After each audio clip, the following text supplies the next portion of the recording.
What's up guys, ayan, tapos natin gawin yung gawa natin ngayon, Yamaha sight. Ayan, may ituturo lang ako, marami kasing hindi alam magkabit ng fuel filter. Pero ito muna, ito yung ginawa natin sa kanya. Itong disc brake sa harapan palit, tapos disc, ayan no, conversion ng disc. Ayan, conversion ulit ng disc. Pwede to sa mga ano, yung magtatanong sa akin, pwede to sa ano, sa kahit naka-rim, pwede to. Ayan, naka-convert ng disc brake. Isa lang din ang reklamo niya kasi maingay yung likod niya. Ayan. Tapos, yung request sa akin, paano magpalit ng filter. Ito. Ganito, kuha lang kayo ng gamit. Ito, 4, tsaka ito, kahit na anong panundot. Unang step, tanggalin mo na yan, di ba? Tapos tanggalin nyo to. Ito, press nyo lang to, press, tapos angat. Tapos ito, wag nyo agad ito ibababa. Kasi ito, hindi ito bababa hanggat hindi nyo ito luluwagan, itong apat na to. Kasi tumatama yung lock nyo, tumatama. Ayan no, may lock yan sa baba. Tatama yun sa bakal. Yan, tatama yun sa bakal, sa brace, tatama yan. Kaya, kailangan nyo muna luwagan yung apat na alin. Luwagan nyo muna to. Tanggalin nyo na, ubusin. Yan. Meron ding isang way, kahit hindi nyo na ito tanggalin, may kakabit nyo yung filter nyo. Kaya lang, nahihila. Ingat kayo, kung hindi nyo ito tatanggalin, ingat kayo, baka kasi minsan baka maputol to. Kaya mas safe, tanggalin.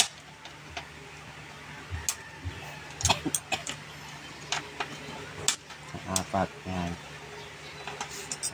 Tapos yan, pag natanggal nyo na, iikot nyo lang to dito, angat nyo lang, tapos nyo lang to kasi tumatama nga, diba? Kailangan nyo i-adjust, tapos saka nyo to ibuka, tapos press down yan, tapos sila yun, okay na. Dito siya tumatama, oh. Itong part na to, dito tumatama, kaya hindi nyo sa mamuhihin, oh. Matatanggal ng madali yan. Yan, tapos ito na. Makihugot nyo na yan. Pag nahugot nyo, ito kasi pinaltan na namin to ni Pops eh. Yan, hugutin nyo na yung filter. Tapos, isaksak nyo. Tapos ganito ang pag cable tie nyan. Dito, iaangat nyo to. Tapos, isuot nyo yung cable tie doon. Yun lang. Huwag yung sobrang dami. Iba kami nakita ko sobrang dami. Alambre nga yung iba na ginagamit si alambre. Ayun, ganoon lang pagpalit. Tapos pag babalik nyo, hindi ganyan muna. First step, yan. Suot nyo yung AC, tapos next nyo to. Yan. Tapos ito next. Diba, gumagalaw pa to. Wag nyo muna i-fix. Gumagalaw pa to, diba? I-fix, nyo na agad yung cable. Habang gumagalaw pa siya. Kasi nga, tumatama, diba? Tumatama. Yan, tapos, yan. Press nyo pangat ulit. Minsan may times na ito hindi may angat kasi naipit dito. Teka, papakita ko sa inyo. Pag hindi nyo may-lock, minsan umiipit to. Itong part na to, ayan, yan, nakita nyo yung dalawang parang ganon. Hindi siya lumulusot dito. Dapat kasi ito, itutulok nyo lang pag ganon, no? Kailangan lumulusot sa dyan, sa part na yan. Kaya minsan hindi nyo mai-lock. Yan, kailangan nakalusot siya ganyan, ganyan dapat ang posisyon yan. Para pag tulak nyo, iipit siya doon, yung ngipin niya. Yan, pag nandun siya sa loob, hindi nyo maipupush, hindi nyo malalak. Yan, kasi ito, yan, ganyan doon. Yan, ito yan, naipit siya. Kaya itulak nyo lang dito. Ingat kayo kasi manipis kasi itong lock nyo eh. Yan, nawala na naman sa align. Yan, kailangan laging ganun. Tandaan na lang natin. Yun, yung ganun.